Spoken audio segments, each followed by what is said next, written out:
नमस्कार, मैं हूं रंजीत कुमार और शुरू हो चुका है देश का मूड मीटर। देश का मूड मीटर की पहली स्टोरी में आज आपको बताऊंगा कि वक्फ की मनमानी और मंदिरों के सोने पर जो नजर टिकाए हुए लोग हैं उसकी असली कहानी क्या है। और दूसरी स्टोरी में आपको मैं बताऊंगा कि पाकिस्तान में सनसनीखेज ट्रेन हाईजैक की इनसाइड स्टोरी क्या है जिससे कि शहबाज सरकार की नींद उड़ी हुई है। और तीसरी स्टोरी में आपको ये मैं बताऊंगा कि मॉरिशस दौरे पर गए पीएम मोदी के किस दाव की वजह से चीन का होश उड़ना तय माना जा रहा है। लेकिन शुरुआत पहली स्टोरी से, वक्फ पर रोना और मौलाना को चाहिए मंदिरों का सोना।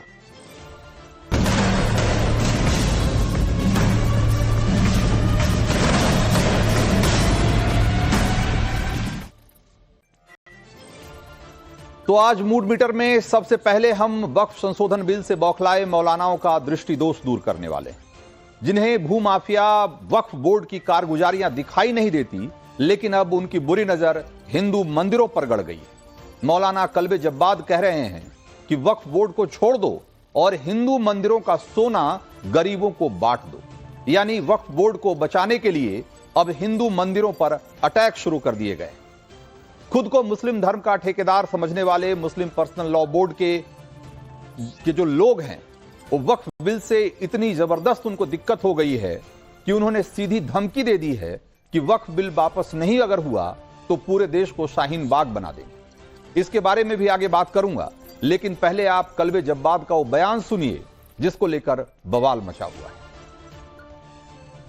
क्योंकि ये कहते हैं गरीबों की मदद करेंगे, हमारे कब्जे में आ जाएगा तो गरीबों की मदद करेंगे।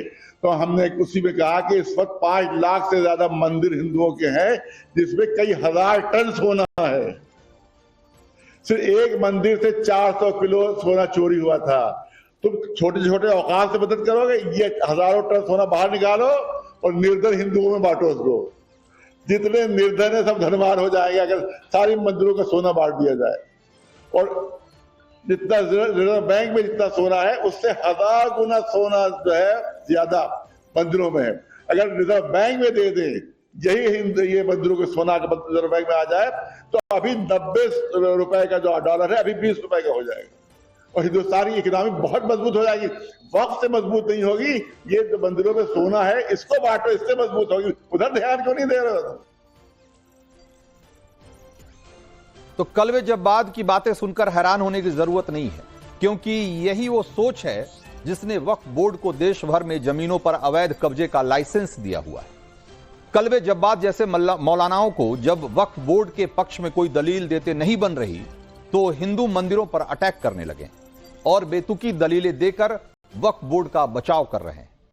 लेकिन वो ये सच नहीं बता रहे कि देश भर में हजारों संपत्तियों पर वक्फ बोर्ड के अवैध कब्जे हैं, लेकिन कोई हिंदू मंदिर अवैध कब्जे वाली जमीन पर नहीं है, या किसी मंदिर पर यह आरोप नहीं लग रहा कि उसने किसी की जमीन कब्जा ली। वक्फ बोर्ड ने लूट खसोट और धोखाधड़ी से 1,20,000 करोड़ रुपए की संपत्ति बना ली, लेकिन हिंदू मंदिरों का जो खजाना है वो सिर्फ हिंदुओं के दान धर्म से भरता है। वो किसी की अवैध संपत्तियां अवैध तरीके से कब्जाने से नहीं बनती। और रही बात हिंदू मंदिरों के सोने की, तो हम कल्बे जब्बाद जैसे मौलानाओं को यह भी बताएंगे कि मंदिरों का सोना देश के कितने काम आता है। लेकिन पहले सुनिए कि बीजेपी ने कल्बे जब्बाद को कैसा करारा जवाब दिया।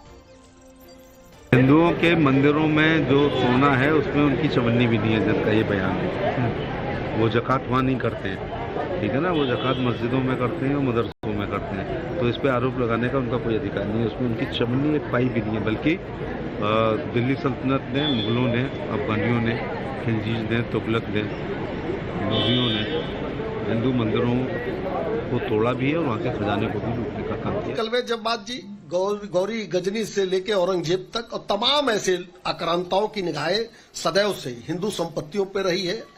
और देश अब ये समझ चुका है, नीयत समझ चुका है, नीत समझ चुका है, और अब आपके इस भुलावे में आने वाला नहीं है।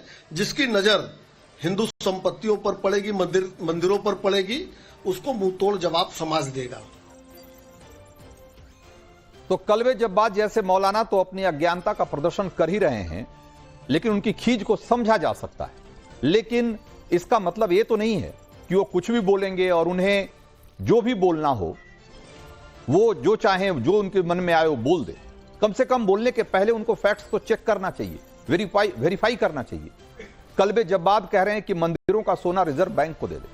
मतलब उन्हें पता ही नहीं है कि हिंदू मंदिरों को जो दान में सोना मिलता है वो पहले से ही रिजर्व बैंक में जमा होता रहा है। भाई ये कोई नई बात थोड़ी है। दक्षिण भारत में मंदिरों के सोने को मोनेटाइज करने के लिए सरकार 1977 में एक योजना लेकर आई और अब तक अकेले तमिलनाडु के मंदिरों से 5 लाख किलो सोना पिघलाकर बैंकों में जमा करवाया जा चुका है। 5 लाख किलो। और इससे तमिलनाडु सरकार को सालाना ब्याज में 11 करोड़ की कमाई होती है। आप सोचिए, कल्बे जब्बाद जैसे मौलवियों को पहले पता कर लेना चाहिए, उसके बाद हिंदू मंदिरों के सोने पर कोई बयान देना चाहिए। क्योंकि वक्फ बोर्ड की तरह हिंदू मंदिर ट्रस्ट किसी की संपत्ति पर कब्जा नहीं करते और मंदिर की संपत्तियों को अपनी बपौती नहीं समझते। और जहां सरकारी नियंत्रण की बात है, जहां तक तो मौलाना झूठ परोसकर मुसलमानों को बरगला रहे हैं ताकि उनकी वक्फ वाली साजिश कामयाब हो जाए।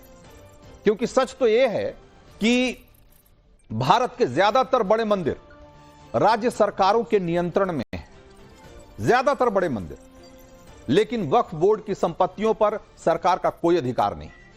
भारत में मस्जिद, दरगाह और चर्च के मैनेजमेंट में सरकार का कोई दखल नहीं होता, लेकिन मठों और मंदिरों के मैनेजमेंट पर सरकार कंट्रोल रखती है। भारत में चर्च और मस्जिद सरकार को एक पाई नहीं देते, बल्कि उल्टे उन्हें पैसा सरकार से मिलता है। लेकिन रिपोर्ट्स के मुताबिक मंदिरों से सरकार को हर साल 1 लाख करोड़ रुपए तक की कमाई होती है और कई राज्य सरकारें तो मौलवियों को वेतन तक देती है। लेकिन उन्हीं सरकारों में, उन्हीं राज्यों में पंडितों को, पुजारियों को कुछ नहीं मिलता। लेकिन वक्फ के समर्थन में मुल्ला मौलवियों की फौज हिंदू मंदिरों को निशाना बना रही है। हिंदू मंदिरों के बारे में फेक न्यूज फैलाई जा रही है। अमेरिकी लेखक हैं स्टीफन नाप, उन्होंने अपनी एक किताब लिखी और किताब में का नाम है crime against India and the need to protect ancient Vedic tradition. और इस किताब में वो लिखते हैं कि विश्व प्रसिद्ध तिरुमला तिरुपति मंदिर से प्रतिवर्ष 3100 करोड़ रुपए, 3100 करोड़ रुपए इकट्ठे होते हैं और जिसका 85% हिस्सा सरकारी खजाने में चला जाता है। 3100 करोड़ का 85% हर साल सरकारी खजाने में जाता है और उन कामों पे खर्च होता है जिसका हिंदू धर्म से कोई लेना देना नहीं। और ये सिर्फ किसी एक मंदिर की बात नहीं है। फैक्ट यह है कि हिंदू बहुसंख्यक भारत में सिर्फ हिंदू धार्मिक स्थलों को सरकारी नियंत्रण में लेने का कानून है, बल्कि जबकि दूसरे किसी भी धर्म के जो रिलीजियस प्लेस हैं उनको सरकारी कब्जे में लेने का कोई प्रावधान नहीं। हिंदू दान एक्ट 1951, इस कानून के मुताबिक भारत में मौजूद बड़े बड़े मंदिरों का प्रबंधन सरकार अपने हाथ में ले सकती है इस कानून के तहत।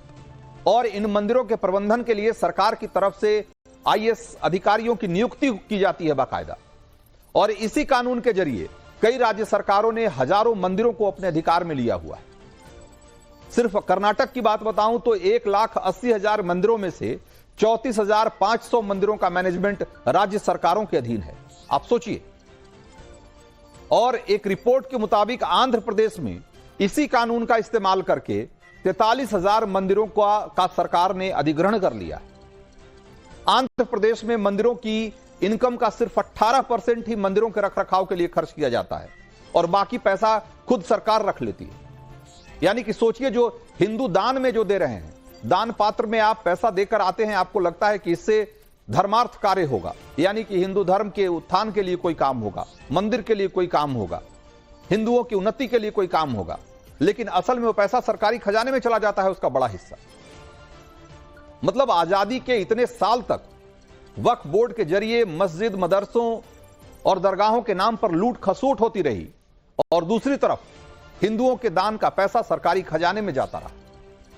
यह बात कल्बे जब्बाद जैसे मौलानाओं को मालूम भी अगर है तो जानबूझकर उसे नजरअंदाज करते हैं, क्योंकि उन्हें वक्फ के नाम पर जमीन कब्जाने का जो खुला खेल चल रहा है उसको किसी तरीके से उसमें बाधा ना पड़े, इसकी पूरी कोशिश में जुटे हुए। और अब जब मोदी सरकार वक्फ संशोधन बिल के जरिए इस पर रोक लगाने की कोशिश कर रही है, तो मौलानाओं की धड़कनें बंद हो रही। कलवे जब्बाद इकलौते नहीं है जो वक्फ संशोधन बिल के खिलाफ उलूल जुलूल तर्क दे रहे हैं। कई मौलाना तो सीधे सरकार को धमकी देने पर उतर आए हैं। All India Muslim personal law board के कुछ लोग हैं, वो कह रहे हैं कि वक्फ बिल के खिलाफ वो देशव्यापी प्रदर्शन करेंगे और धमकी ये भी दे दी है कि अगर वक्फ संशोधन बिल पास हुआ तो पूरे देश को शाहीन बाग बना देंगे। एक बार सुनिए जरा। देशव्यापी अभियान छेड़ेंगे और मेरे नजदीक शाहीन बाग भी एक पीसफुल और डेमोन्स्ट्रेशन था, तो उसमें कोई गलत बात नहीं थी, उसमें कहीं हिंसा नहीं हुई, कहीं कुछ नहीं हुआ, पूरा डेमोन्स्ट्रेशन पीसफुल था, वो भी देशव्यापी था। तो अगर आप शाहीन बाग समझते हो तो शाहीन बाग समझिए, लेकिन हम तो देशव्यापी अभियान छेड़ने की बात कर रहे हैं। तो देश का मूड मीटर में अब आगे बढ़ते हैं और आपको दिखाते हैं दूसरी स्टोरी और बताते हैं कि आतंकिस्तान कहलाने वाले पाकिस्तान पर किसने किया है एक बड़ा अटैक।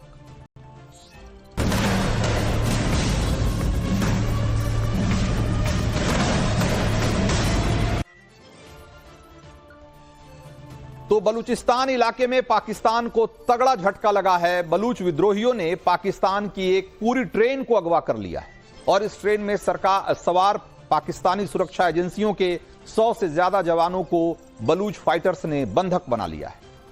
बलूच लिबरेशन आर्मी ने जाफर एक्सप्रेस नाम के ट्रेन को हाईजैक किया है और इस ट्रेन में 450 से ज्यादा यात्री सफर कर रहे थे, जिसमें सबसे ज्यादा संख्या पाकिस्तानी सेना, खुफिया एजेंसी ISI, पैरामिलिट्री और पुलिस की थी और आतंकवाद विरोधी दस्ते के जवान भी इसमें सफर कर रहे थे। जाफर एक्सप्रेस पाकिस्तान के क्वेटा और पेशावर के बीच चलती है। बताया जा रहा है कि इसमें सवार सभी जवान पाकिस्तान के पंजाब इलाके से थे और इनकी तैनाती बलूचिस्तान में थी। रमजान की छुट्टी में जवान जाफर एक्सप्रेस से घर लौट रहे थे, लेकिन इसी बीच BLA ने इस बड़े मिशन को अंजाम दिया है। बलोच विद्रोहियों ने ट्रेन को अगवा करने के बाद महिलाओं, बच्चों और बलोच यात्रियों को उतार दिया है ट्रेन से और अभी उनके शिकंजे में सिर्फ पाकिस्तानी सुरक्षा एजेंसियों के जवान हैं। BLA ने पाकिस्तानी सुरक्षा एजेंसियों के 6 जवानों को मार डाला है और वार्निंग दी है कि अगर पाकिस्तानी आर्मी किसी तरीके का ऑपरेशन चलाती है तो बंधक बनाए गए सभी यात्रियों को भी मार दिया जाएगा। तो BLA की तरफ से इस बड़े ऑपरेशन को उनकी फिदाइन यूनिट ने अंजाम दिया है, जिससे BLA की फतेह स्क्वाड का भी साथ मिला है और पूरी प्लानिंग के साथ BLA ने धावा बोला है, जिससे पाकिस्तान सरकार के होश उड़े हुए हैं। तो मूड मीटर में अब अगली स्टोरी का रुख करते हैं और आपको ये बताते हैं कि मॉरिशस के दौरे पर गए PM मोदी कैसे लगाने वाले हैं चीन की क्लास।